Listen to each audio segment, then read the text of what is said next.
I'm Slim, and you are going to discuss the test 2 of chemistry. जो chapter 4 and 5 उसके test की discussion हम करेंगे. आइए. Question number 1, test chapter 4 and 5. तो पेज 1 हिंट्स एंड सॉल्यूशन जो है टेस्ट 2 का. पहला क्वेश्चन है the intermolecular attractive forces very in the order. Water है, अल्कोहल है, ईथर है, और हमने ये बताना है कि इनमें इंटरमॉलिक्यूलर फोर्सेस कैसे वेरी करती, किस में सबसे स्ट्रांग है, किस में सबसे वीक है. तो देखो, ईथर में तो डाइपोल फोर्सेस होती हैं, स्लाइटली पोलर मॉलिक्यूल है.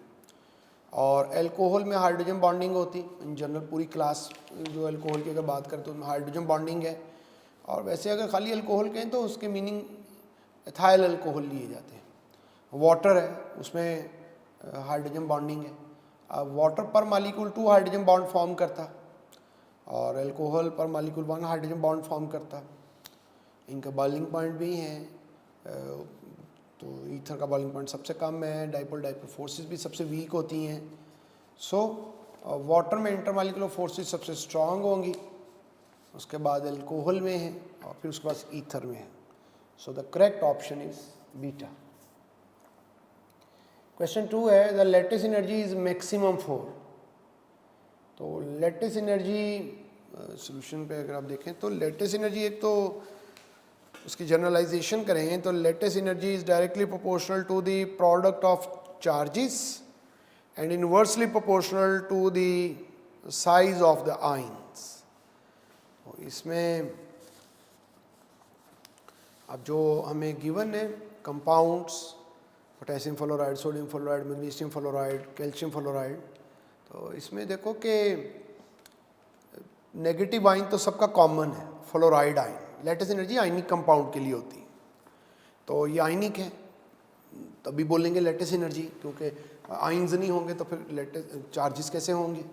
तो नेगेटिव आयन तो सबका कॉमन हो गया, फ्लोराइड आयन. अब पॉजिटिव आयन है, तो चूँकि जिस पॉजिटिव आयन पे चार्ज ज़्यादा है और जिसका साइज़ कम है तो उसकी नेगेटिव आयन से अट्रैक्शन भी ज़्यादा होगी और उसकी लेटिस एनर्जी भी जो है वो ज़्यादा होगी.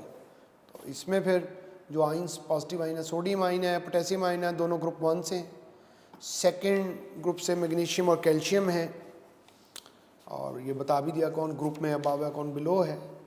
तो इनमें सब एक तो चार्ज, सोडियम और पोटेशियम को तो इग्नोर कर देंगे, उन पर +1 चार्ज है. मैग्नीशियम और कैल्शियम लेंगे, उन पर +2 चार्ज है. उनमें से फिर चार्ज अगर सेम है तो फिर साइज़ कम होना चाहिए. मैग्नीशियम का साइज़ कम है, ग्रुप में डाउनवर्ड जाने से साइज़ ज़्यादा होता है. तो लिहाजा ये मैग्नीशियम फ्लोराइड की लेटिस एनर्जी ज़्यादा होगी. सेम नेगेटिव आयन के साथ मैग्नीशियम की फोर्स ऑफ अट्रैक्शन जो है वो ज़्यादा है, due to larger charge, high charge and smaller ion. Question 3 which of the following में be isotropic under ordinary conditions. एक टर्म है एन आइसोट्रोपिक और एक है आइसोट्रोपिक. एन आइसोट्रोपिक की टर्म बोलते हैं क्रिस्टलाइन सॉलिड्स के लिए.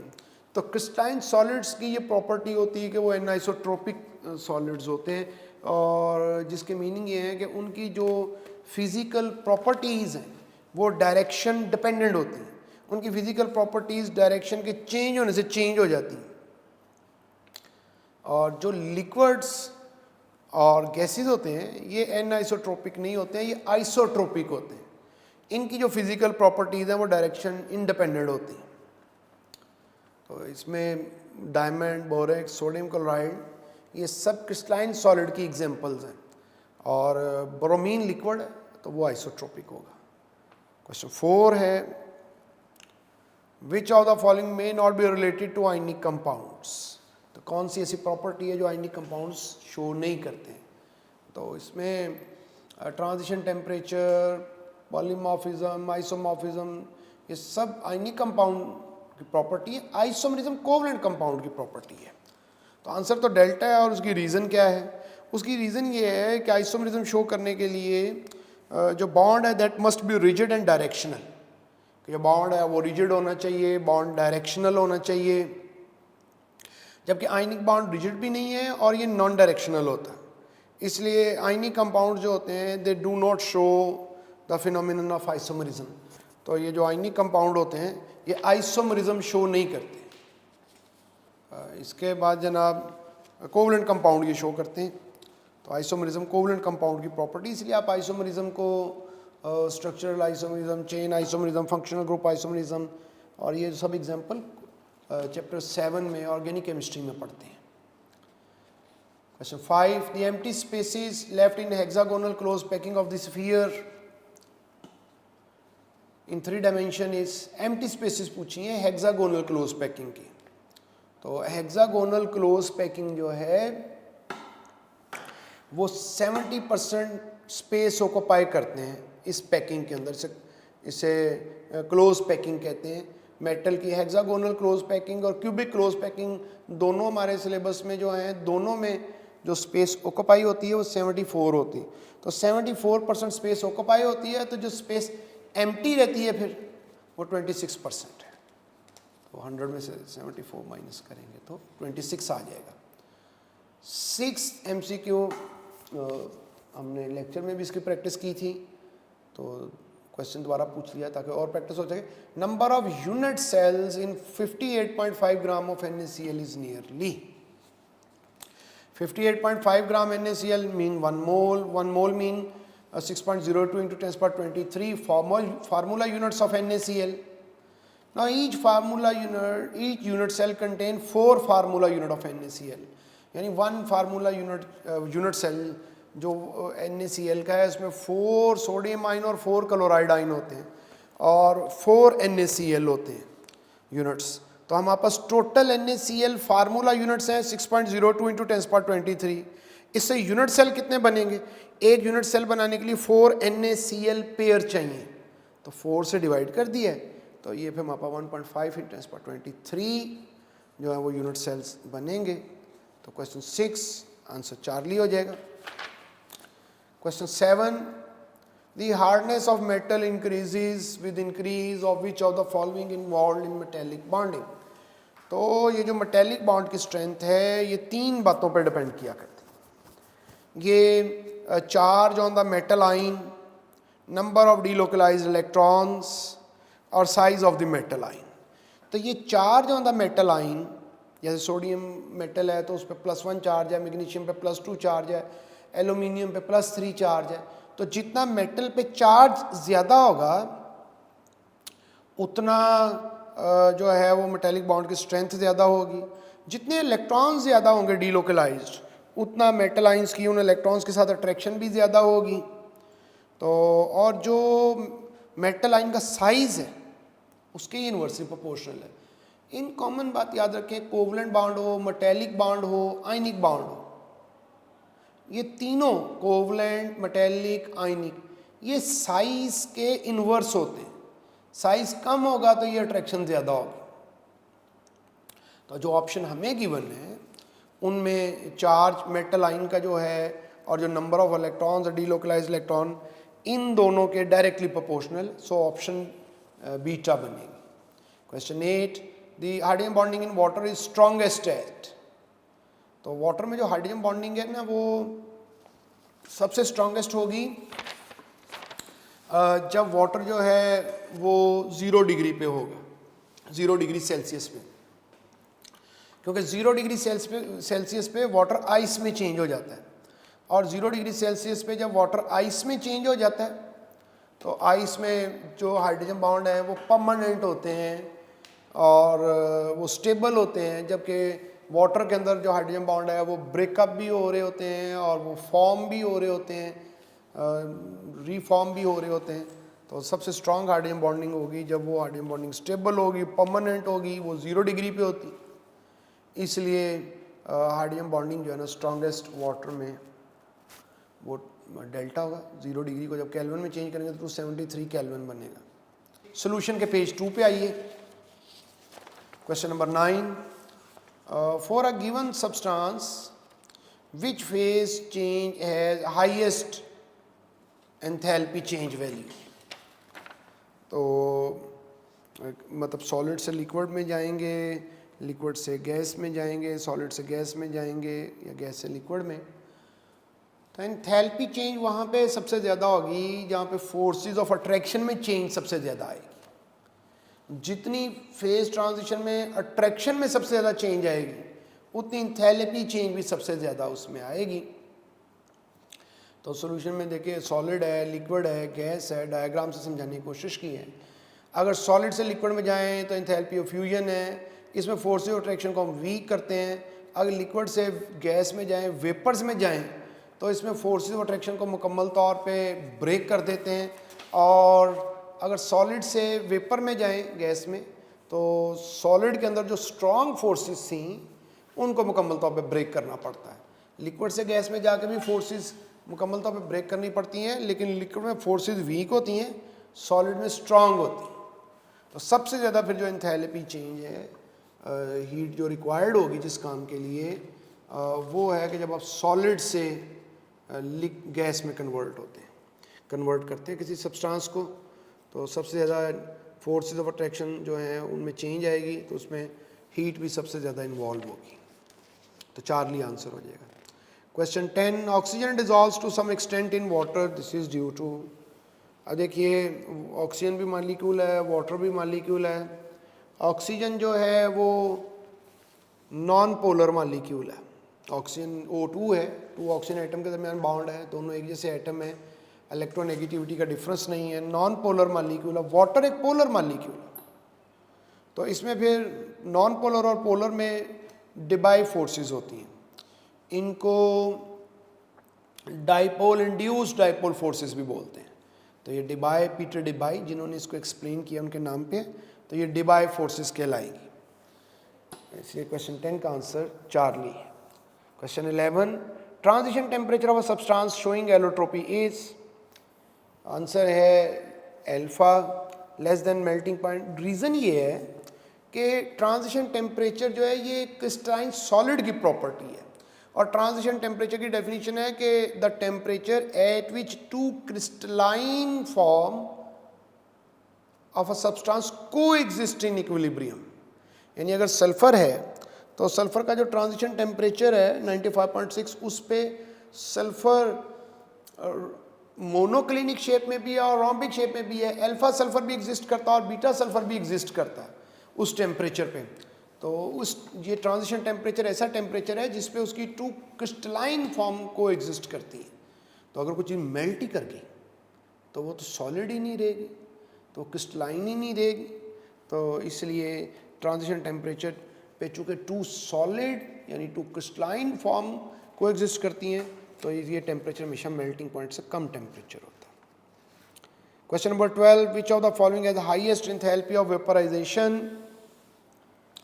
इसमें देखो बुक में तो हमने पेंटेन की डिफरेंट एग्जांपल्स की थी लेक्चर के दौरान, यहाँ थोड़ा चेंज ये कर दिया कि इसमें मॉलिक्यूल डिफरेंट कर दिए, ब्यूटेन, आइसोब्यूटेन, पेंटेन, नियोपेंटेन।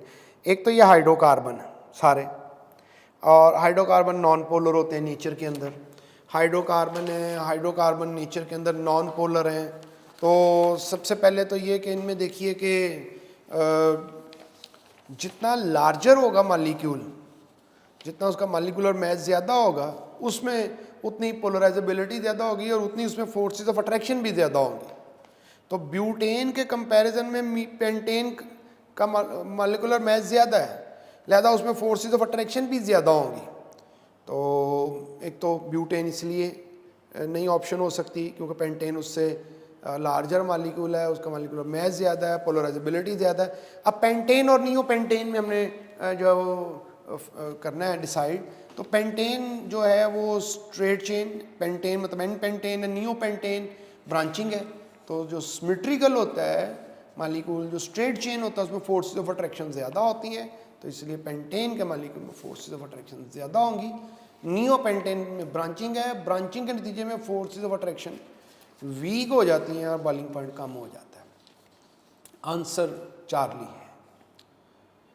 तो जितना ज़्यादा सिमेट्रिकल होगा मॉलिक्यूल, जितना ज़्यादा बड़ा होगा मॉलिक्यूल, लार्जर होगा, उतनी अट्रैक्शन ज़्यादा होगी। Question 13, vapour pressure of pure water at 100 degree Celsius. तो प्योर वाटर का जो 100 डिग्री सेल्सियस पे वेपर प्रेशर है, अब वाटर 100 पे बॉईल कैसे करता है? वाटर 100 डिग्री सेल्सियस पे बॉईल करता है स्टैंडर्ड प्रेशर पे, 1 एटमॉस्फेरिक प्रेशर पे। तो बॉइलिंग पॉइंट का the vapour pressure of pure water 100 degree water का बॉइलिंग पॉइंट है। और बॉइलिंग पॉइंट की डेफिनेशन ये है, the temperature at which vapour pressure of a liquid becomes equal to external pressure. और इस वक्त 100 डिग्री पे जब वाटर बॉईल करता है तो ये तब करता बॉईल जब वाटर का वेपर प्रेशर एक्सटर्नल प्रेशर यानी 1 एटमॉस्फेरिक प्रेशर के इक्वल होता है। अब नीचे एटमॉस्फेरिक प्रेशर 1 नहीं गिवन है, अब 1 एटमॉस्फेरिक प्रेशर के जो इक्वलेंट हैं वो गिवन है कि 1 एटमॉस्फेरिक प्रेशर पे किसकी इक्वल हो सकता है। 760 सेंटीमीटर नहीं होता, ये अल्फा ऑप्शन 76 सेंटीमीटर मरकरी होता तो फिर ये करेक्ट हो सकता था। 760 मिलीमीटर मरकरी होता, बीटा 0.1 एटमॉस्फेयर लिखा है, तो ये वो डेल्टा भी गलत है, 0.5 एटमॉस्फेयर। तो 1 एटमॉस्फेयर के जो करीब है वो 1 बार होता, 1 बार नियरली 1 एटमॉस्फेयर की इक्वल होता है। Which of the following, question 14, which of the following structural type of protein has hydrogen bonding? Primary, secondary, tertiary, quaternary। तो प्रोटीन जो है वो अमीनो एसिड्स के मालिक्यूल्स के कम्बिनेशन से बनते हैं, और जब डिफरेंट अमीनो एसिड मालिक्यूल आपस में कंबाइन करते हैं तो वो प्राइमरी, सेकेंडरी, टर्शरी और क्वार्टनरी स्ट्रक्चर फॉर्म करते हैं। तो प्राइमरी स्ट्रक्चर जो है पेज 2 पे क्वेश्चन 14 के सोल्यूशन में देखिए, प्रोटीन का जो प्राइमरी स्ट्रक्चर है इसमें ये होता है कि मुख्तलिफ अमीनो एसिड के मालिक्यूल आपस में कंबाइन कर रहे होते हैं, और जब मुख्तलिफ अमीनो एसिड के मालिक्यूल आपस में कंबाइन करते हैं तो जो डिफरेंट अमीनो एसिड के मालिक्यूल कंबाइन करते हैं तो वो कोवलेंट बॉन्ड के जरिए से कंबाइन करते हैं, जिसे पेप्टाइड बॉन्ड कहते हैं। तो इसलिए प्राइमरी स्ट्रक्चर में कोवलेंट बॉन्ड होते हैं मुख्तलिफ अमीनो एसिड्स के दरमियान। सेकेंडरी स्ट्रक्चर में हाइड्रोजन बॉन्डिंग होती है, जब हेलिक्स फॉर्म करता है, स्पाइरल रिंग फॉर्म होते हैं, अल्फा हेलिक्स या बीटा हेलिक्स, तो उसमें वो जो डिफरेंट जो हेलिक्स हैं वो आपस में हाइड्रोजन बॉन्डिंग के ज़रिए से फिर अटैच होते हैं। तो हाइड्रोजन बॉन्डिंग सेकेंडरी स्ट्रक्चर में। टर्शियरी स्ट्रक्चर में प्रोटीन का जो नॉन पोलर पार्ट होता है, जो अल्काइल ग्रुप्स होते हैं, उनमें आपस में इंटरेक्शन स्टार्ट हो जाती है। क्वेश्चन 15, इसी तरह क्वाटरनरी स्ट्रक्चर के अंदर वो मोर देन 1 पॉलीपेप्टाइड चेन आपस में इंटरेक्ट करती है। तो मोर देन 1 पॉलीपेप्टाइड चेन अगर आपस में कंबाइन कर दी जाए तो फिर जो है वो क्वाटरनरी स्ट्रक्चर बनता है। तो क्वेश्चन 14 का आंसर बी है। Question 15, NaCl shows number of formula units per unit cell. एक यूनिट सेल में 4 सोडियम आइन है, 4 क्लोराइड आइन है, तो फार्मूला यूनिट्स कितने होंगे? तो फार्मूला यूनिट्स 4 फार्मूला यूनिट्स हो गए। तो फार्मूला यूनिट किसे बोलेंगे? NaCl को। जैसे वाटर का फार्मूला H2O उसे बोलते हैं मॉलिक्यूल, और ये जो NaCl है इसे बोलते हैं फार्मूला यूनिट। और एक यूनिट सेल में 8 कॉर्नर होते हैं और उनमें ऑल्टरनेटली 4 सोडियम आइन और 4 क्लोराइड आइन मौजूद होते हैं। 16, the limiting line of Balmer series. तो ये जो लिमिटिंग लाइन है बाल्मर सीरीज की, तो लिमिटिंग लाइन बोलते हैं जब इलेक्ट्रॉन जो है वो इन्फिनिटी से फर्स्ट ऑर्बिट में वापस आए।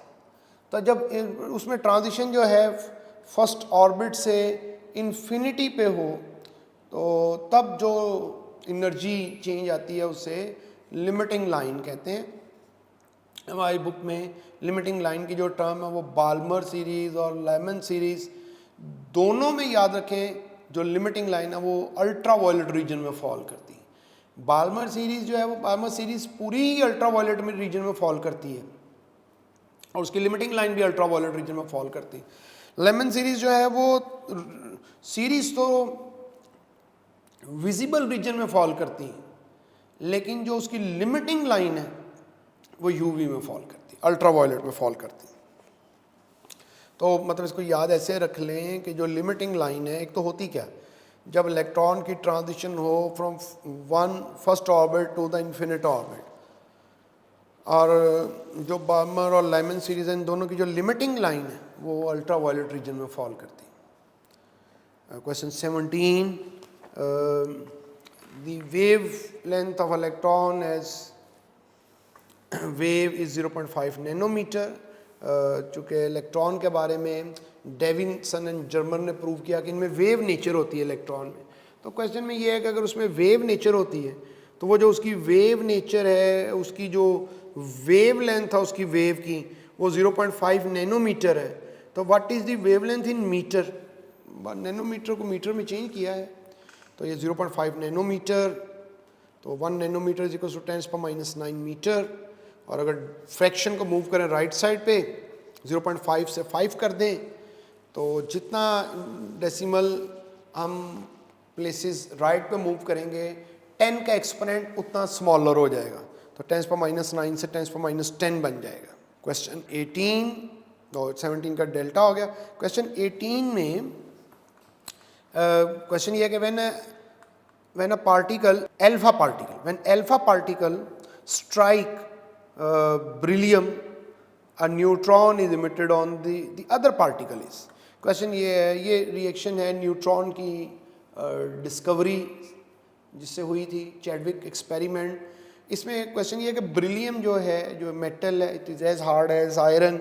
इस पे जब अल्फा पार्टिकल बम्बार्ड करते हैं किसी रेडियो एक्टिव सोर्स से, तो एक तो उसमें न्यूट्रॉन इजेक्ट होता है, न्यूट्रॉन की डिस्कवरी होगी। दूसरा पार्टिकल इसमें कौन सा बना, तो वो कार्बन है। तो इक्वेशन भी है। इस तरह की इक्वेशन जो है ना, ये एक तो ये रिएक्शन कहलाते हैं न्यूक्लियर रिएक्शंस। इन रिएक्शंस को बैलेंस करने का तरीका ये होता है, इसमें एटम तो बैलेंस हो नहीं सकते क्योंकि रिएक्टेंट और प्रोडक्ट में एटम्स अलग, नेचर ही अलग होती है। प्रोडक्ट में कार्बन मौजूद है तो रिएक्टेंट में तो कार्बन है ही नहीं। तब ये होता है कि इसमें जो एटॉमिक नंबर और मैस नंबर है ना, इनका सम रिएक्टेंट और प्रोडक्ट का टोटल सेम होना चाहिए। 2 + 4 6 होता है, 6 + 0 भी 6 होता है, 9 + 4 13 होता है, 12 + 1 भी 13 होता है। अब सोल्यूशन के पेज 3 पे आ जाइए और इसी तरह से पेपर का क्वेश्चन 19 देखिए। Question 19, the quantum number m of a free gaseous atom is associated with, मतलब मैग्नेटिक क्वांटम नंबर का ताल्लुक किस से है? मैग्नेटिक क्वांटम नंबर हमें कौन सी बात जो है उससे हमें मैग्नेटिक क्वांटम नंबर से पता चलती है? तो सब ऑप्शन देख लेते हैं। अल्फा ऑप्शन देखें, अफेक्टिव वॉल्यूम ऑफ ऑर्बिटल, मतलब अगर अफेक्टिव वॉल्यूम ऑफ ऑर्बिटल, अगर इसको इस सेंस में लें कि ऑर्बिटल का जो साइज़ है वो जैसे 1s orbital, 2s orbital, 3s orbital हैं तो सब सेम स्फेरिकल, लेकिन इनके साइज़, इनके वॉल्यूम डिफरेंट है। तो इसका जो फैसला है, ये फैसला होता है प्रिंसिपल क्वांटम नंबर से। प्रिंसिपल क्वांटम नंबर की वैल्यू से इसका अंदाज़ा होता है हमें। तो मतलब 1s स्फेरिकल है, लेकिन 2s भी स्फेरिकल होगा, लेकिन उससे लार्जर होगा साइज़ के अंदर। जो बीटा है, the shape of the orbital, shape जो है वो एजीम्यूथल क्वांटम नंबर से पता चलती है। एजीम्यूथल क्वांटम नंबर L, उसकी वैल्यू जो पॉसिबल है वो है 0 1 2 3, और अगर L की वैल्यू 0 हो तो S ऑर्बिटल होता है, L की वैल्यू 2 हो तो P ऑर्बिटल होता है, L की वैल्यू 3 हो तो D ऑर्बिटल होता है, L की वैल्यू 4 हो तो F ऑर्बिटल होता है, 3 हो तो 0 1 2 3, तो 0 है तो S, 1 है तो P, 2 है तो D, 3 है तो F ऑर्बिटल होता है। तो शेप जो है वो तो एजीम्यूथल क्वांटम नंबर से पता चलती है। और जो इसमें डेल्टा है, the energy of the orbital in the absence of magnetic field, ये जो ऑर्बिटल्स होते हैं, ऑर्बिटल मीन P है, अगर सब शेल है तो Px, Py, Pz, ये ऑर्बिटल्स हैं। ये जो D हैं 5 किस्म के, ये ऑर्बिटल्स हैं। F जो 7 किस्म के हैं, ये ऑर्बिटल्स हैं।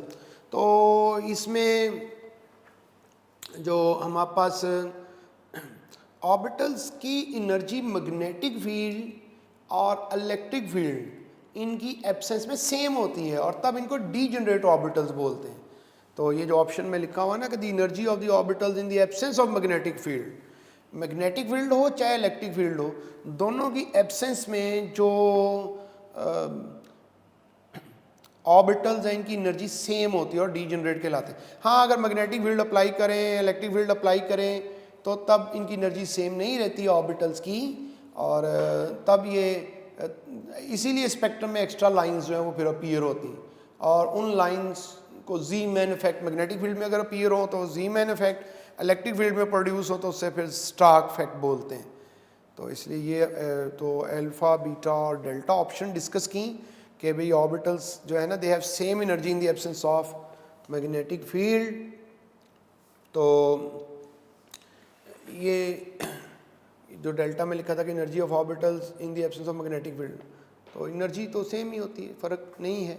एम से नहीं अंदाज़ा होता इसका, क्योंकि एम जो है magnetic quantum number P X P Y P Z के लिए वो सेम होगा मैग्नेटिक फील्ड की एब्सेंस में। मैग्नेटिक फील्ड की प्रेजेंस में एम की वैल्यू डिसाइड करेगी इन्हें। तो अब जो आंसर है ना वो है spatial orientation of the orbital. इसके मीनिंग क्या है चार्ली, यानी कि पी है ना तो उसकी स्पेशियल स्पेस के अंदर जो ओरिएंटेशन है P X P Y P Z है, तो ये जो पी ऑर्बिटल है ये एक्स एक्सिस पे है, वाई एक्सिस पे है, जी एक्सिस पे है, तो ये इसमें इस तरह से बात करते हैं। इसमें इसलिए चार्ली है आंसर इसका, क्योंकि एम से वॉल्यूम का भी अंदाज़ा नहीं होता, वो प्रिंसिपल क्वांटम नंबर से अंदाज़ा होता है, शेप का एजीम्यूथल से अंदाज़ा होता है। डी ऑप्शन करेक्ट हो सकती थी अगर in the presence of magnetic field बोलते हैं। क्वेश्चन 20 में वो कह रहे हैं कि एक एलिमेंट है उसका एटॉमिक नंबर 17 है, total number of electron present in all the P orbitals of the ground state of atom of that element. तो इसमें ग्राउंड स्टेट के मीनिंग ये होते हैं कि इलेक्ट्रॉनिक कॉन्फ़िगरेशन जो है वो इन द इंक्रीज, यानी electrons are filled in the increasing order of their energy. तो इलेक्ट्रॉन्स ऐसे फील होते हैं कि increasing order of their energy में वो फील होते हैं। तो इसी ऑर्डर में अगर हम फील करें, यानी जो हम आपका वेज़र्स रूल है, n+l रूल है, उससे जो रूटीन में जैसे कॉन्फ़िगरेशन करते हैं वो ग्राउंड स्टेट कॉन्फ़िगरेशन ही होती है, यानी किसी को एक्साइट नहीं करें। अब ये 17 एटॉमिक नंबर है, इसकी कॉन्फ़िगरेशन करेंगे तो पी ऑर्बिटल्स जो है उनमें कितने इलेक्ट्रॉन्स हैं टोटल, ये वो पूछ रहे हैं। तो 2p6 और 3p5 टोटल 11 हो गए, पी वाले काउंट करने हैं सिर्फ, तो फिर बीटा आंसर हो गया। इलेक्ट्रॉनिक कॉन्फ़िगरेशन पूछने का एक तरीका है। 21 में देखो तो फिर वही कि atomic number of an element is 17, the number of electron pair in its valence shell, के इलेक्ट्रॉन पेयर बताओ इसके वैलेंस शेल में कितने हैं। तो same configuration, same atomic number. अब वैलेंस शेल इसका कौन सा है, इसका वैलेंस शेल है थर्ड शेल। थर्ड शेल जो है वो इसका वैलेंस शेल है। और जो थर्ड शेल इसका वैलेंस शेल है तो उस थर्ड शेल में 3s है, जहाँ जहाँ भी 3 लिखा होगा वो सब वैलेंस शेल कहलाएगा। 3p है, 3 उसे px है, py है, pz है। हर्ट्ज रूल के मुताबिक इलेक्ट्रॉन प्लेस किए px py pz में, पहले अलग अलग फिर 2 पेयर अप किए। क्वेश्चन ये है कि आपने ये बताना है कि 21 में इलेक्ट्रॉन पेयर कितने हैं वैलेंस शेल में। तो 3s में एक पेयर है, 3px में एक पेयर है, 3py में एक पेयर है, तो 3 इलेक्ट्रॉन पेयर है टोटल। तो अल्फा आंसर आ गया 22।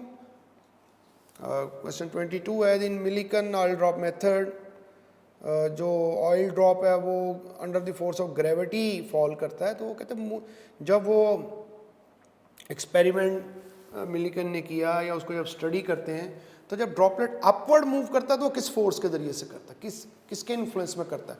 डाउनवर्ड वो तो ग्रेविटी के force, under the gravity move करता है। तो जब वो oil droplet Millikan oil drop experiment में जब उसमें एक्सरेज पास की जाती हैं और एक्सरेज जो है वो एयर को आयनाइज कर देती हैं और ड्रॉपलेट वो एयर से जो इलेक्ट्रॉन इजेक्ट हुए गेट करके खुद भी नेगेटिवली चार्ज हो गए, यानी पहले एक्सरेज एयर में से गुजरी, उन्होंने एयर के मालिक्यूल को, गैस मालिक्यूल्स को ब्रेक किया, उनमें से इलेक्ट्रॉन निकले, ऑयल ड्रॉप ने वो इलेक्ट्रॉन गेन कर लिए कुछ ऑयल ड्रॉपलेट्स ने और उन पे नेगेटिव चार्ज आ गया। तो उस अपरेटस में जो अपर प्लेट है वो पॉजिटिवली चार्ज होती, उससे इलेक्ट्रिक फील्ड के साथ जब इलेक्ट्रिक फील्ड अप्लाई करते हैं तो अपर प्लेट जिसमें होल है वो पॉजिटिवली चार्ज है। तो जो नेगेटिव ड्रॉपलेट है फिर वो उस पॉजिटिव प्लेट की तरफ अट्रैक्ट होता है ड्यू टू इलेक्ट्रिक फील्ड। तो under the influence of electric field वो अपवर्ड मूव करेगा। Question 23, energy of electron in the infinite Bohr orbit of hydrogen atom. Infinite distance, infinity बोलते हैं जब इलेक्ट्रॉन जो है वो न्यूक्लियस से इतना दूर चला जाए कि उसकी न्यूक्लियस के साथ अट्रैक्शन ख़त्म हो जाए। केमिस्ट्री में इनफिनिट डिस्टेंस के मीनिंग ये होते हैं कि a distance at which no forces of attraction exist, जहाँ पे कोई फोर्सेस ऑफ अट्रैक्शन एग्जिस्ट ही नहीं करती हैं तो उसे इनफिनिट डिस्टेंस जो है ना वो बोलते हैं। तो जब फोर्सेस ऑफ अट्रैक्शन नहीं होंगी तो तब एनर्जी भी नहीं होगी, वहाँ इलेक्ट्रॉन की जो पोटेंशियल एनर्जी वो ज़ीरो हो जाएगी।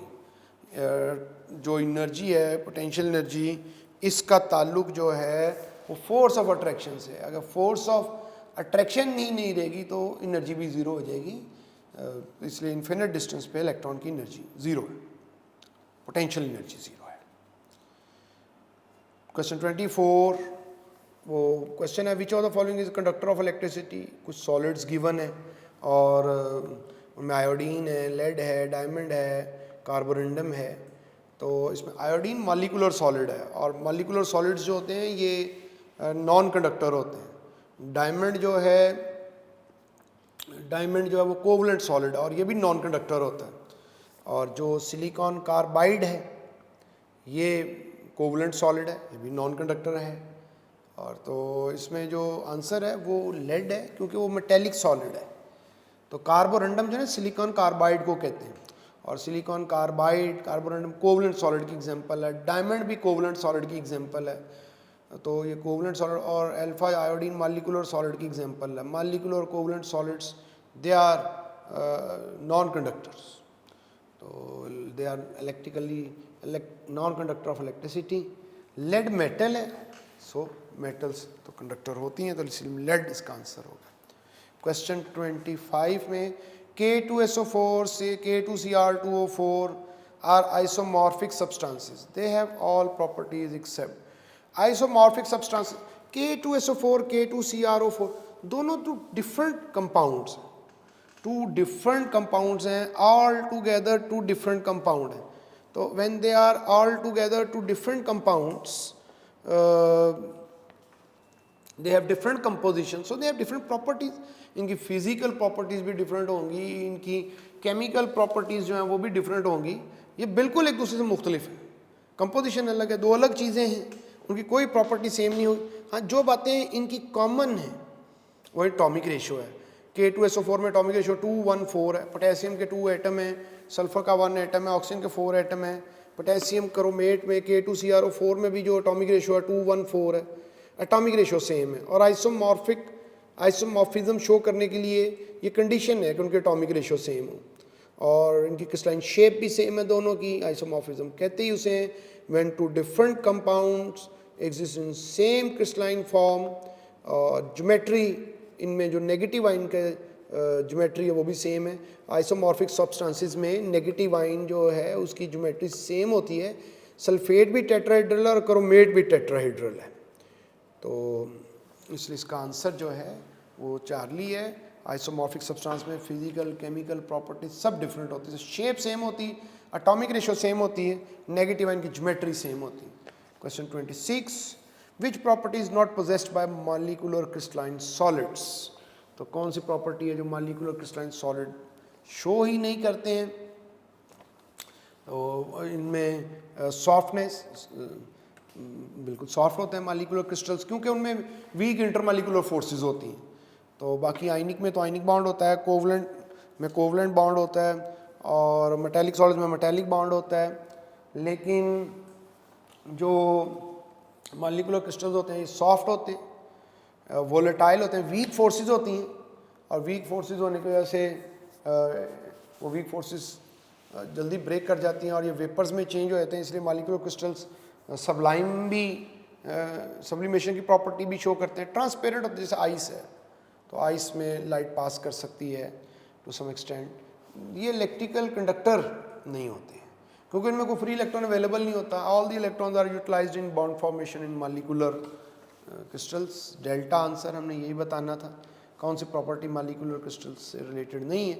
अ subshell is only possible if question 27, हम पेज 3 पे हैं सोल्यूशन के। तो क्वेश्चन 27 तो question number 27, a subshell is only possible if, तो ये L जो है वो एजीमुथल क्वांटम नंबर को रिप्रेजेंट कर रहा है, N जो है वो प्रिंसिपल क्वांटम नंबर को रिप्रेजेंट कर रहा है। तो जो एजीमुथल क्वांटम नंबर है इसकी वैल्यूज़ जो हैं इनकी रेंज होती है 0 to n-1, इसकी रेंज 0 से n-1 होती है। यानी एजीमुथल क्वांटम नंबर की वैल्यू जो है ना वो हमेशा प्रिंसिपल क्वांटम नंबर की वैल्यू से 1 लेस ही रहेगी, 1 लेस ही रहेगी। तो azimuthal quantum number is always 1 less than the principal quantum number. तो इसमें हमने ये बताना है क्वेश्चन 27 में कि कब L और N में क्या रिलेशन है। तो ये हमेशा L की वैल्यू N से कम होगी, ये इक्वल भी नहीं हो सकती, ग्रेटर देन भी नहीं हो सकती। तो कभी ऐसे पूछें which set of quantum number is correct या इनकरेक्ट, तो याद रखें अगर L और N इक्वल हैं या L की वैल्यू N से ज़्यादा है तो वो इनकरेक्ट सेट होगा। सो 27 का आंसर चार्ली। 28, तो 28 में क्वेश्चन ये है कि the charge in Coulomb's of 1 gram of electron, 1 gram electron पे चार्ज कितने कूलम होता है। कैसे सॉल्व करते हैं इसे, कोई कैलकुलेशन नहीं चाहिए। जो E/m वैल्यू है इलेक्ट्रॉन की वो 1.7588 इंटू 10⁻11 कूलम पर किलोग्राम है। और इसको हम ऐसे पढ़ते हैं कि इतने कूलम चार्ज है 1 किलोग्राम इलेक्ट्रॉन्स का। तो अगर 1 किलोग्राम इलेक्ट्रॉन्स हमारे पास हो तो उन 1 किलोग्राम इलेक्ट्रॉन्स पे जो चार्ज की वैल्यू है वो 1.75888 इंटू 10⁻11 कूलम होगी। तो 1 ग्राम के लिए पूछा है तो इसे 1000 से डिवाइड कर देंगे, तो 1000 से डिवाइड कर देंगे तो ये 1 ग्राम इलेक्ट्रॉन पे जो चार्ज की वैल्यू वो आ जाएगी। तो ये 1.7588 इंटू 10⁸ कूलम बन जाएगी। Question 29, the formula use to calculate the total number of orbitals in a given shell. तो अगर किसी शेल के अंदर नंबर ऑफ ऑर्बिटल्स देखने हो तो फार्मूला कैसे होता है।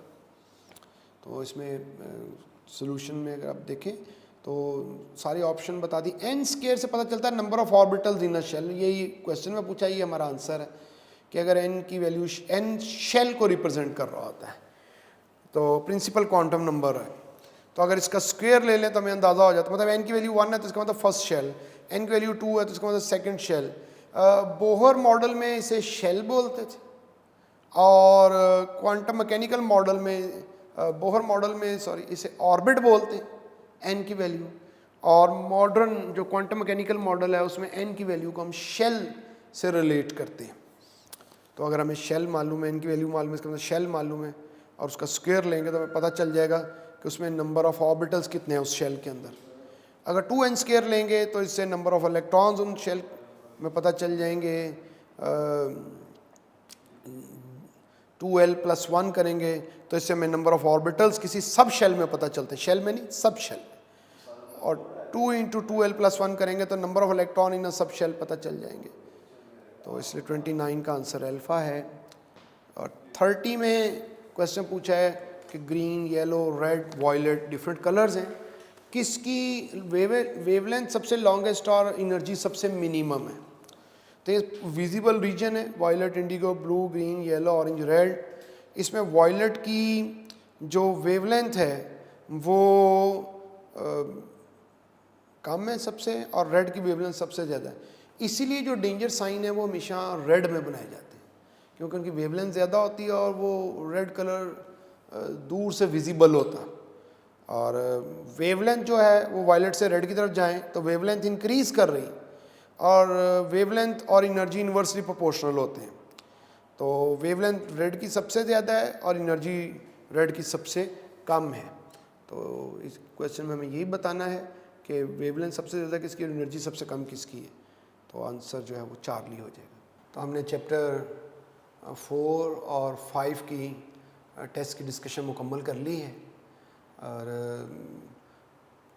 कोशिश की है कि डिटेल के साथ और इत्मीनान के साथ सारे आंसर डिस्कस किए जाएं। फिर भी इसमें जो प्रॉब्लम है तो उसके बारे में बताइए, उस पर भी बात कर लेंगे। बहुत शुक्रिया।